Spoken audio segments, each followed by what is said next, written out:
இன்னைக்கு உலக நாடுகள்ல இந்தியாவை தான் முதலிடம் இருக்கு நாய்க்கடியிலன்னு சொல்றாங்க. ஆமா. அதுக்கான அந்த நாய்க்கடியினுடைய தொற்று அந்த கிருமியினுடைய இது அதிகமா இருக்கிறது தமிழகத்துல தான் சொல்றாங்க. ரேபிஸ் தாக்குதல். ஆமா, ரேபிஸ் தாக்குதல் அதிகமா இருக்குன்னு சொல்றாங்க.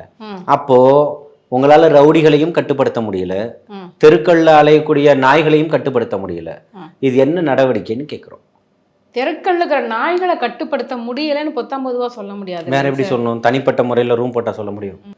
இருக்கக்கூடிய பிரச்சனைகளை பொதுவெளியில இருக்கக்கூடிய பிரச்சனை பொதுவெளிகள்ல தான் பேச முடியும். இது வெறும் நாய்களுக்காக நீங்க செலவு செய்ய, அதாவது நாய்களுக்காக ஒதுக்கப்பட்டு நாய்களை கட்டுப்படுத்துறதுக்கு இது வரைக்கும் என்ன நடவடிக்கை எடுத்திருக்கீங்க? அதாவது இதுல ஊழல் நடந்திருக்குது, இது பகிரங்கமாகவே எல்லாருமே பேச ஆரம்பிச்சிட்டாங்க. கண்டிப்பாக கருத்தடை பண்ணிருக்கணும், அதை செய்ய தவறிட்டாங்க. திமுக ஆட்சியில மட்டும்தான் இந்த அவலம் நடந்திருக்குதா? என்ன அதிமுக? இல்ல நல்லா புரிஞ்சுக்கணும். 2 அரசுன்னு நான் ஏற்கனவே குறிப்பிட்டது போன அரசு தான் குறிப்பிட்டேன். அதை நீங்க கவனிக்கல. 2 அரசையுமே அதுதான் சொல்றோம். அதனாலதான் நீங்க மாற்றம் வேணும்னு சொல்றோம். அதனாலதான் தலைவர் தளபதி அவர்கள் வரணும்னு சொல்றோம். புரியுதுங்களா? இன்னைக்கு நீங்க ஆட்சியில உட்காந்துக்கிட்டு நீங்க 2 பேருமே தப்பு தான். 2 பேர் பண்ணதும் தப்பு.